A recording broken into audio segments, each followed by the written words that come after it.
And that is that the division of powers, a sort of staple of the study of Canadian federalism, and a staple of the federal system, will take on, I think, a somewhat new relevance in the coming years for intergovernmental relations. So as a feature of the federal-provincial map, if you will, the formal division of powers in the Constitution, I think, and this is something I've been arguing for a while anyways, but I think it will take on some new prominence, even though we're at what I guess you would call a pretty peaceable or peaceful state in intergovernmental relations right now. There doesn't seem to be a lot going on. In fact, it might be kind of one of the quieter corners of federal politics at the moment, in that there's not a whole lot happening.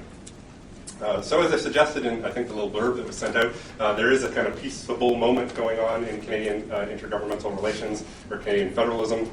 There are a few simmering issues, obviously ones that I'll get to, but it's not at the kind of levels we've seen in recent memory. The conflict is not at the level that we might have seen it in the mid-1990s, when there were big efforts to change the basis of the fiscal formulas between the federal and provincial governments that led to big changes in the way that both those levels of government had to do their business.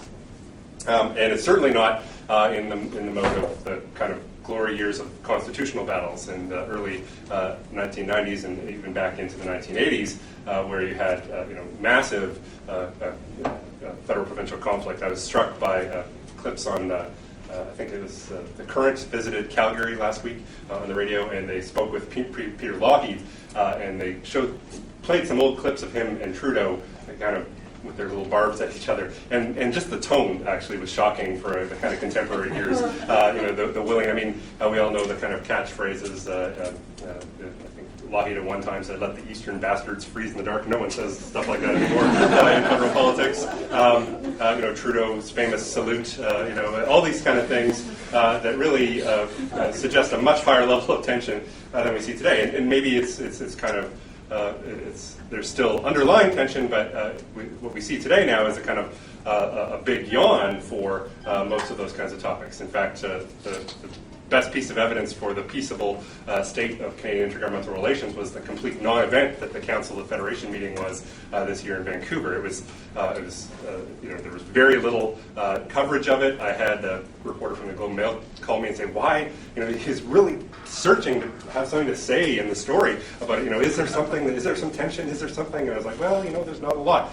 And in fact, Premier McGuinty in Ontario demonstrated his disinterest. He left after a day to tend to forest fires and so on. Not suggesting that there's really a whole lot going on at the federal-provincial table. And in fact, they said very little about federal-provincial issues at the Council of Federation. They made sure to give out some awards for literacy, and they did kind of come up with a statement on Asia-Pacific and its importance for economic reasons in the future. Well, not really the stuff of the big constitutional battles of the past.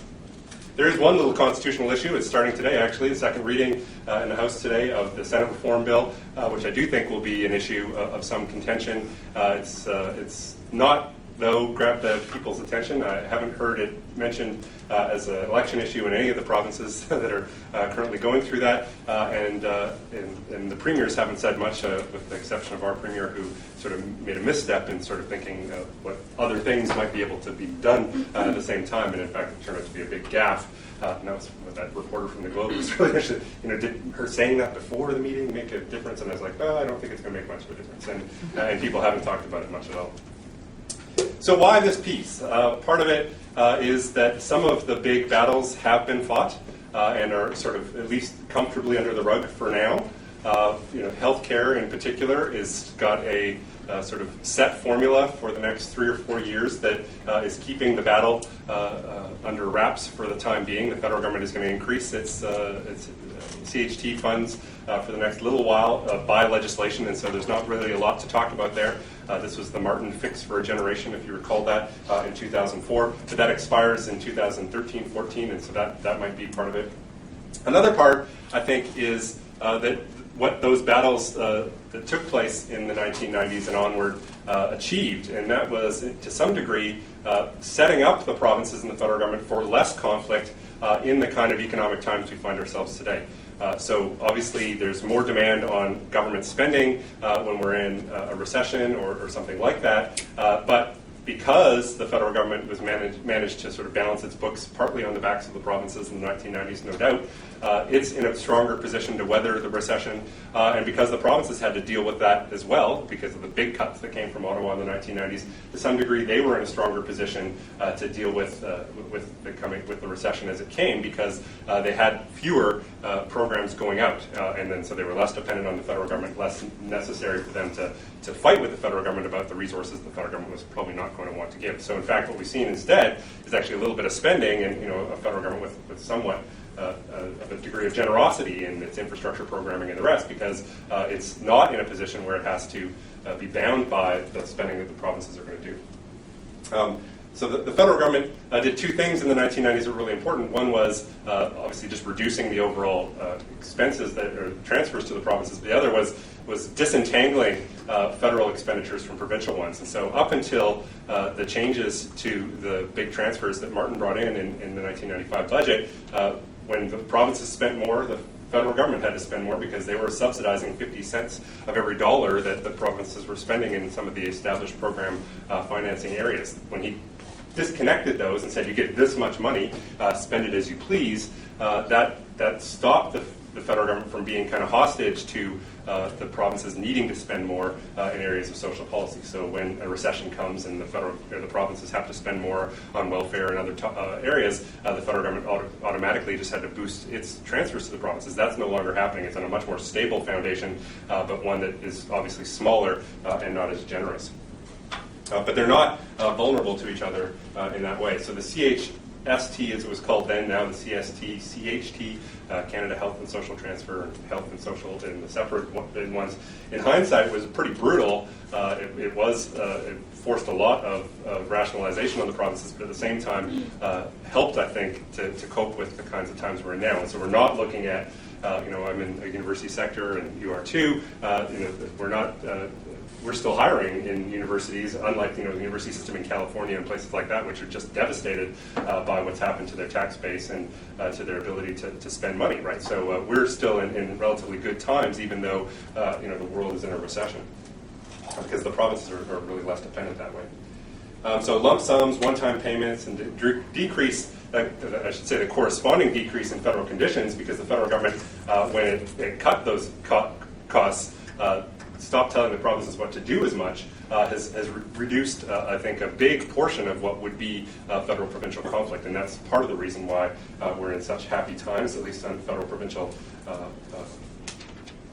relations. The other potential mechanism, and it's the one that I draw from our book, is that the system of intergovernmental relations in Canada is actually one that's designed, perhaps intentionally, perhaps unintentionally, to be somewhat ambivalent about the nature and direction of the Federation. And that is, I think, kind of coming to roost in some ways, that we have essentially an ambivalent structure that allows for a lot of uncertainty to exist, and to exist in relatively peaceful terms, that we can be a little fudged around the edges in terms of what some of the commitments are to the provinces, and vice versa, in terms of supervising what the provinces do. The federal government can either be interested and active on it, or it can back off, and we don't have to change very much in formal legislation, or certainly not in the Constitution, to achieve that.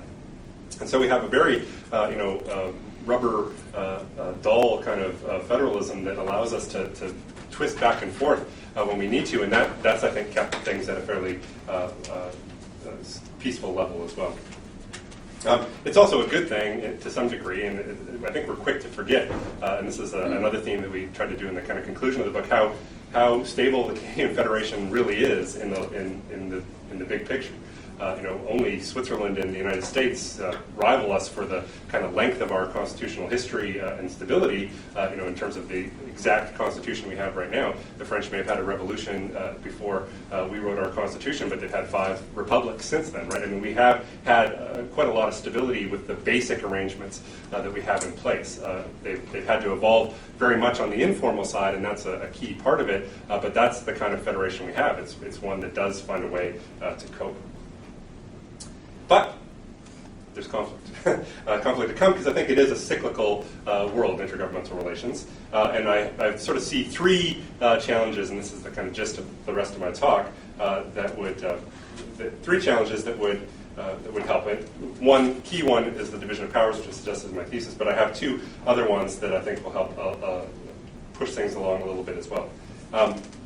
As I say, the old constitutional battles are largely forgotten. The Senate issue is still there. We're talking about 9-year limits. We're talking about the provinces being obliged, if they want Senate representation, to conduct consultative elections at the provincial level. And I was actually shocked by the detail in which the bill goes into in terms of how the provinces should conduct those elections. But it's there, and it's going to pass this as a government with a majority in both houses. It's not going to have trouble doing this. It doesn't appear to be unconstitutional as far as I can tell. And so that Senate reform bill, I think, could sort of prod the constitutional question in some ways intentionally, but unintentionally. I think what the Prime Minister is really trying to do is to destabilize the institution to get more fundamental change for it.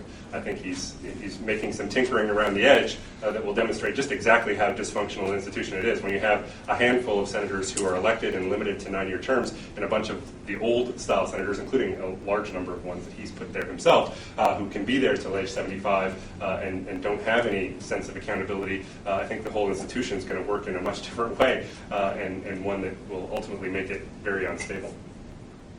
Anyway, so my three challenges. One, an unpredictable audience for the federal government. That is, there are 5 provincial elections that are taking place between now and the end of November, the middle part of November. And Alberta's governing party, as you well know from the news on the weekend, will have a new leader by the end of the month or thereabouts.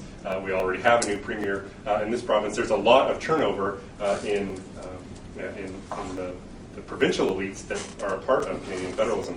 Quebec will probably have an election quickly too. I don't know if that's going to change anything in terms of who's there, but it's an unpredictable place. As we all know, no one would have predicted the NDP's Orange Crush in Quebec, so why would we want to predict the Quebec election a year in advance? So let's not say anything about it, but the possibility of something happening. BC, of course, changing probably in 2013 too. So even if those don't result in upsets, we're going to see some alteration in the map of provincial representation, and a possibility just in the nature of provincial elections to see some increase in federal-provincial tension, because you don't have to ask Danny Williams, but he's a pretty good example of this, how many points you can score in a provincial election by talking about the federal government. And so I haven't seen a lot of that in the coverage of all these elections that are taking place, but certainly there's some of that there and sort of stoking the fires of some resentment of what the federal government's doing. And I think Ontario is probably the strongest case for that particular argument. If Dalton McGuinty wins, as things are looking like he may, hang on, I think that's a really interesting development for a couple of reasons. One, that the line toward federal-provincial relations that the Ontario government's taken in the last sort of 10 years, not just the McGuinty government, is much less sort of loyal to the Federation than it used to be. And there are big issues that are facing Ontario that will have federal-provincial dimensions. Unemployment insurance or employment insurance is a big one. The province feels it's unjustly discriminated against compared to other regions. The Mowat Institute, which is a think tank based in Toronto, has made a big deal about the number of weeks that a manufacturing worker has to work before he can qualify for EI versus somebody who works in seasonal work on the East Coast or other places, and seeing that as a fundamental issue of justice in the Federation. Equalization, with Ontario as the equalization receiving province at that time, is also going to be an issue. But also, if the McGuinty Liberals do succeed in holding on to power in Ottawa, I think we may have an official NDP opposition in Ottawa, but we'll have an unofficial opposition in the government of Ontario, where all the sort of unemployed Liberals at the federal level will find good work and continue to sort of try to rebuild the party, really, in some ways, I think, from the Ontario base. I don't think they're going to build the party from the PEI base, as Jeffrey Simpson suggested the other day. Sorry, PEI, it's just not enough seats. And of course, Ontario is unique in that its federal and its provincial boundaries are exactly the same, and so you're speaking to very similar audiences. And members of the provincial parliament are they're teamed up with MPs essentially in terms of who they represent. So if you have a Liberal majority there, how that's going to work. But also the issues, other issues, not necessarily EI, but daycare, mass transit, cities, all the areas where Ontario is worried about its competitiveness and its ability to make policy are all areas that it's going to depend upon the federal government to some degree, and all areas that you may have noticed are not on any list that the federal government has put forward of its priorities. These are not big things that the federal government is talking about, with the exception of some of the transit infrastructure that goes along with the kind of economic action plan investments in infrastructure. Ontario, Saskatchewan, Manitoba, Newfoundland, Labrador, PI all could have new governments as well, as we see some of that changing, and again that could bring new dynamics. But there's also some, because of that, even if it's not conflictual, the personnel of executive federalism, as we would call it, the premiers, the summit federalism, is changing, and a lot of the success of that mechanism depends upon the success of the chemistry, if you will, between those leaders. And when you overhaul the membership of that rather elite club, you have very few people with institutional memory of the institution of summit federalism or federal provincial meetings, and not necessarily a lot of people who understand or are comfortable with their dynamic with one another, at least not yet. And a large part of this depends, I think, on the Prime Minister as well. Prime Ministers have varied in their enthusiasm for meeting with the premiers. Just in terms of recent history, Mulroney liked it in a kind of old boy, slap on the back, meet in secret rooms kind of way that was comfortable for him from his business experience. Chrétien liked it, but not in the sort of public. He liked to take them all on a plane and fly to Latin America for a trade mission or something, and then bend all their ears or elbows or whatever part of the body he was after. Martin liked to demonstrate how interested he was in meeting with the premiers. I think he tripled the amount of meetings that Chrétien held in the very short time that he was Prime Minister. And he'd like to do it in very open and kind of hospitable ways. Invite them all to the Grey Cup, invite them all for pizza at 24 Sussex Drive. Very kind of open and public demonstrations of his willingness and interest in meeting. And there's meetings all over the place. Whereas for almost a decade under Chrétien, you find very little of a record of formal federal provincial meetings. I can turn to an anecdote. I was an undergraduate at the University of Calgary, just like Bob Royce did his master's there. So I know some of the Calgary school people, although indirectly. I went to school with some of the more prominent Calgary politicians at the moment. Rob Anders was a classmate of mine. The mayor of Calgary was a classmate of mine. Not that I know them personally very well at all, but I did have a chance to talk with Tom Flanagan not that long ago, and this is before the majority government came in. But one thing he said is he didn't expect the Prime Minister, although he's disassociated himself a lot from what's going on at the present, to have too many meetings with the premiers, because Stephen doesn't like large groups, particularly when they're all kind of after him. So the prospect of inviting 12 people to a meeting in which they would all have some grievance with him is really unappealing to him from a kind of personal, social level. He doesn't have the kind of enthusiasm for that Mr. Martin did. So, the likelihood of that, as much as from the Premier side, is something that I think we could see. And I think that's proof is in the kind of pudding of what the federal government's after at the moment, in that there's a lot of independence to their agenda. They're not talking about areas of public policy that depend a lot on the cooperation of the provinces. If you're a Liberal Premier, a Liberal Prime Minister named Paul Martin, and you're interested in universal daycare, fixing health care for a generation, et cetera, you need to engage with the provinces. When you're Stephen Harper and you want to talk about defense and changes to the criminal code, you don't need the provinces to do those things. And so, his interests lie elsewhere, and in part that tones down some of the conflict, but the potential is there. And the big second challenge then is that potential in what we would call, and use your favorite nasty phrase, the healthcare beast, the healthcare monster, the healthcare whatever. It's less related to the division of powers, although there's an important element that I want to hint at the end of the discussion of this. But we're all aware how dominant healthcare is in terms of the day-to-day priority planning of the provinces. I mean, it just overwhelms the provinces to some degree. Its growth in scale and expense is enormous, and it's exponential, it seems. At some point it's going to eat up everything. That obviously has an impact on what the provinces are going to, how they're going to feel talking to the federal government. It's been quiet because there is a certain amount of stability in place. The Martin Accords did increase a lot the amount of money that the federal government was giving to the provinces, and set very clear escalations of those of that money. So there is a 6% increase per year that's in legislation that the government, in its throne speech, said it was going to keep. It's not going to get rid of it until it expires. But that does expire in the near term, in 2014, and the provinces are thinking about it. The one element of federal-provincial relations that did come out of the Council of Federation meetings was a statement that they were glad to hear that the federal government was going to stick with the 6% escalator, and were realizing that it was time to start thinking about negotiations for that expiry in 2013-14, because there's nothing in place going forward. Just to give it a sense, and again, most people have a pretty good sense of how big it's become. Over the 10 years of the Accord, the total cash and tax transfers have reached from the federal government to the provinces for healthcare have reached $40 billion or thereabouts. It might get as high as 40-some, perhaps maybe even 45 by the time 2014 rolls around. That's up. The cash transfer alone is $30 billion in 2013-14, up from $16 billion at the start of the Accord. So it's almost doubled in that 10-year period, right? That's a very big increase in what the federal government is giving to the provinces. In part, that was designed to close the sort of fiscal imbalance gaps that were seen as a result of the Romano Commission, the so-called Romano Gap that sort of identified money that the federal government was due to the provinces, but also this escalation at a fairly high level over that time.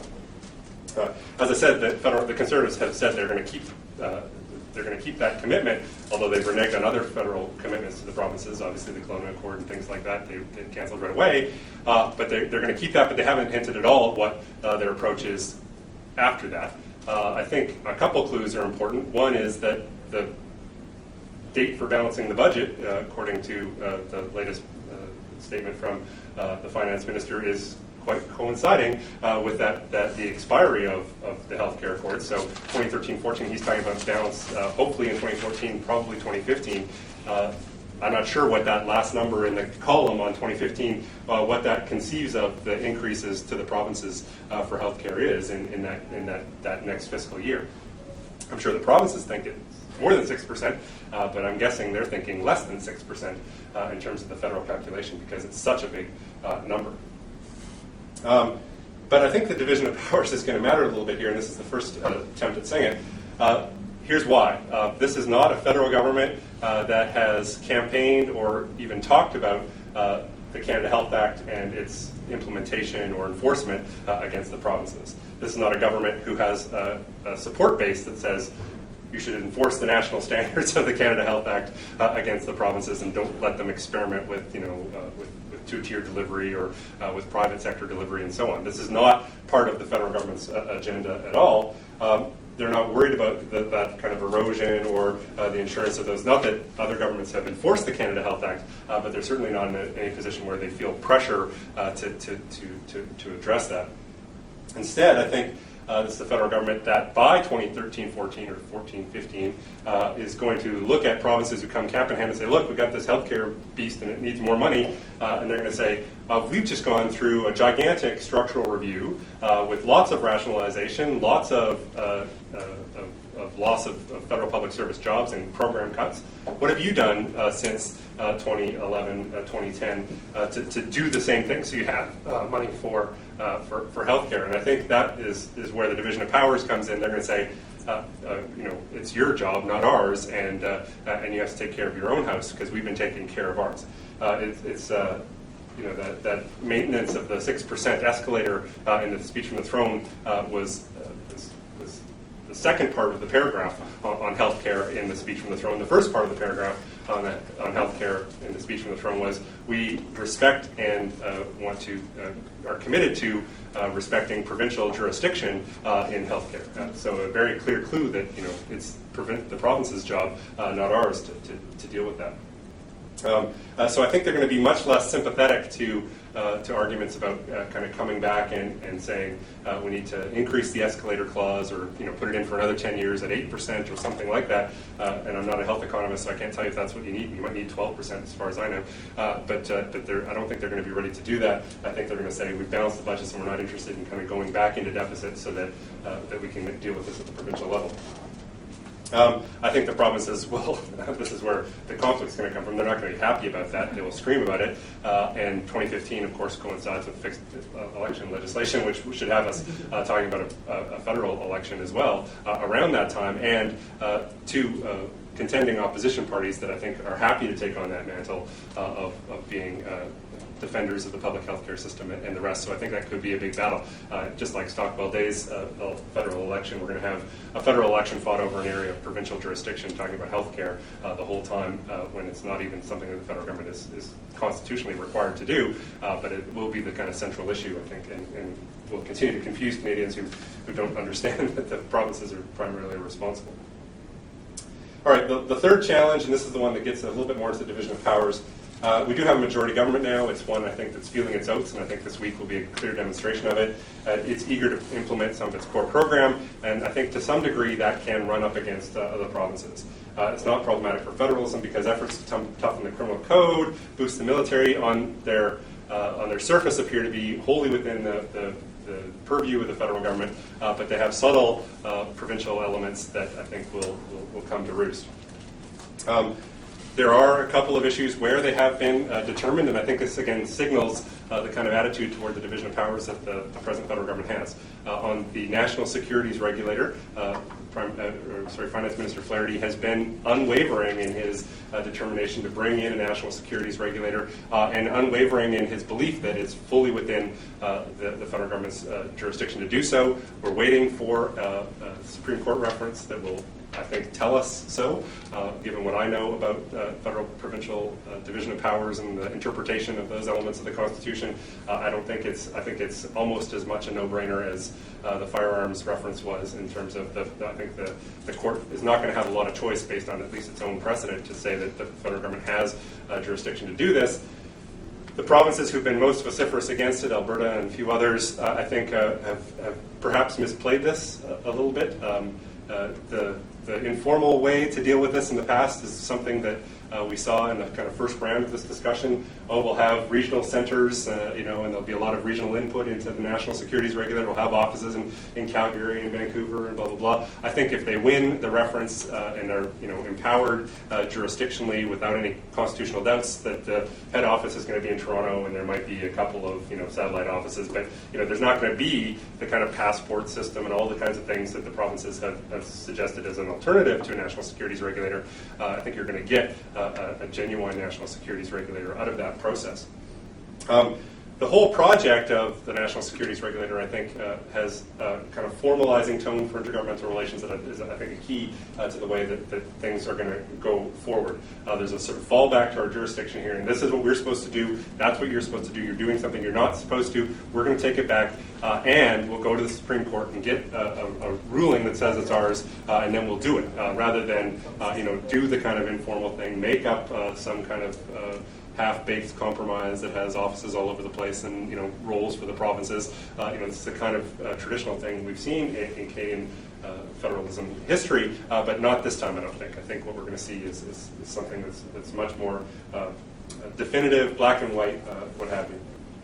A couple of other big issues, of course. Defense is one. Defense spending. I live on the North Shore now. I know what the reception's going to be if there's not big ship contracts for Vancouver, but I also used to live in Halifax. I know what the reception's going to be if there's not contracts in St. John and in Halifax. So I think it's one of those decisions that nobody wins, and that whoever wins the bid, if it's a single bid, is going to alienate the other, and there's going to be some provincial enmity about that, and other procurement issues that they keep spending will be exactly the same. I think to some degree with the planes, they got out of it by buying American instead of Canadian. That didn't make as much of a difference. Crime. Again, the criminal code is federal jurisdiction. They are free to change that, but I do think there's a provincial element, obviously, in the enforcement of that, both in terms of the police resources, but also on the justice system side, that depends to some degree on provincial cooperation, and I haven't seen the kind of notes to provincial cooperation that will be necessary for that to work. In fact, if anything, just from this province, we sort of see the opposite.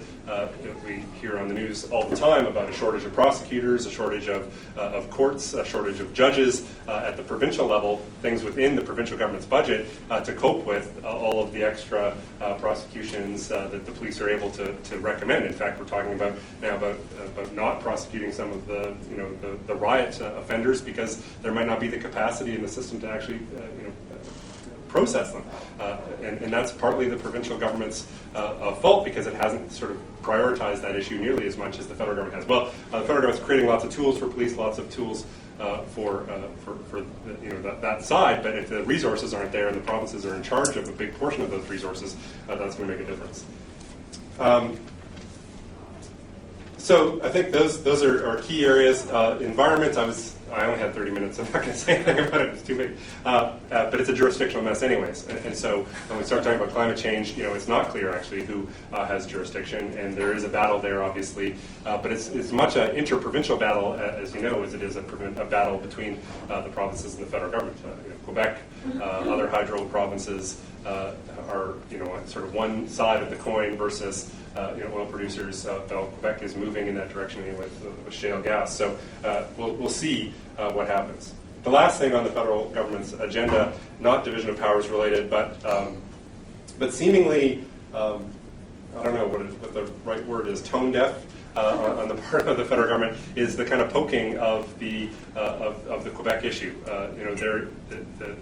There is a sort of suggestion that sovereignty is on its last legs. Okay, that's a perfect time to change the Navy's name back to Royal Navy and the Air Force back to Royal Air Force, and to insist that these lovely paintings by Quebec artists in the lobby of the Foreign Affairs building be taken down so that we can put up a big portrait of the Queen. This seems to be the kind of stuff that they're going after. And instead of sort of dancing on the grave of sovereignty, I'm afraid they're poking the bear a little bit to see what will happen. I think it's partly intentional. I think it's sort of long-held kind of Calgary attitude or something. At the same time, I think there is a certain, and this is again part of the agenda, there's a certain recognition that the breakthroughs happening in Quebec, but guess what? The 30 new seats to the House of Commons, 10% that's being added, not a single seat is being added to Quebec. That's only taking Quebec down from about 24% of the House to 22% of the House, but all 30 of those seats are in places where the Conservatives have done well and will continue to do well. So they're in Alberta, Ontario, BC, and largely in sort of suburban areas of those provinces. Those 30 seats are going to make a big difference. I mean, they would have been happy if they could have got 30 seats from Quebec because it would make the difference to the majority. Now they have a much better chance of getting those new 30 seats if it gets through in time. So I think there's a whole process for dealing with that, but I think that's going to happen. And I don't think there's going to be a lot of outcry about it because it will be seen as a kind of justice and representation issue. I think it is a justice and representation issue, but it also is one that happens to play into the strengths of the Conservative Party in terms of where its electoral support is. All right, so very quickly, conclusion. So we're going to see some rising tensions, I think,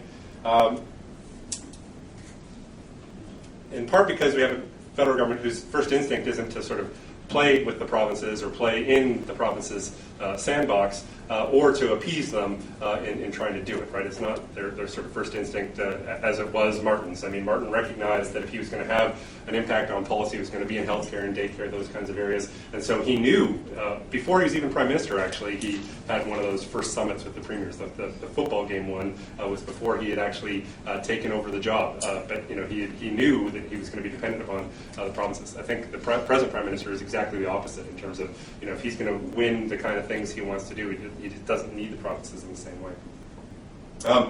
And I'm sort of torn on this. The first book I wrote, Courts and Federalism, I talked about how the division of powers had been unjustly sort of ignored, that the influence of courts was important on the shape of that, and it was also good for federalism because what we had in Canada was a very elite, accommodating sort of federalism that fudged the division of powers in ways that benefited those elites and that made it harder for citizens to know who to blame if they didn't like the healthcare system or they didn't like social policy.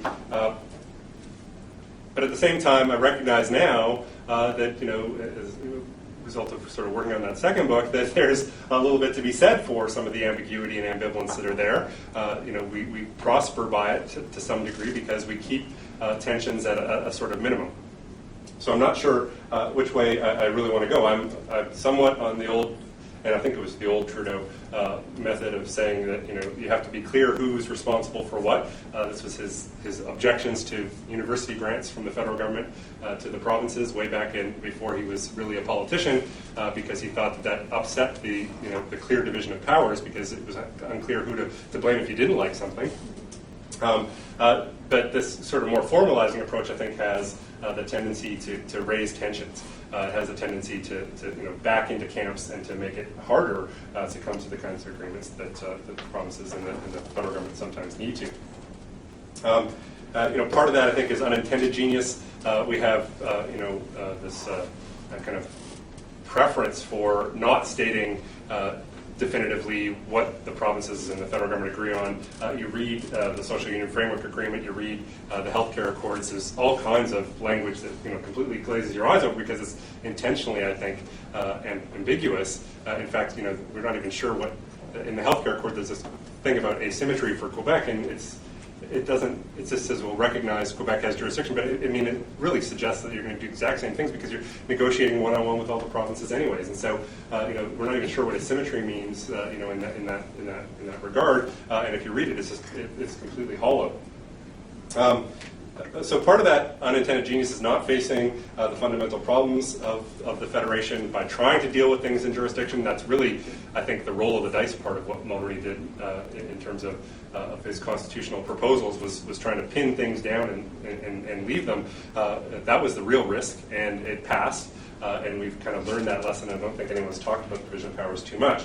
But when we see a government more inclined to fall back on the old sort of watertight compartments approach, you might call it, where you do what you're supposed to do and we do what we do, that's a big change from the 1960s and onward, where there was a cooperative or collaborative federalism approach where you were working together, setting priorities, and spending the money together. I think, especially if times continue to be tough, I think you'll see a bit more retrenchment that way to say, well, you have the money to pay for the things you've done, and we have the money to pay for our stuff. And this is a government, remember, that in 2007 claimed to have fixed the fiscal imbalance, so it doesn't want to talk about that anymore either. So I think that will be part of the future. Have us thinking, I think, rethinking the informal ability of the Federation again, and whether it really is as strong or not. I mean, we've talked about ambivalence or ambiguity in the Federation. I don't know if the ambiguity and ambivalence will be as strong going forward, and I think for a few of those reasons I've outlined. So.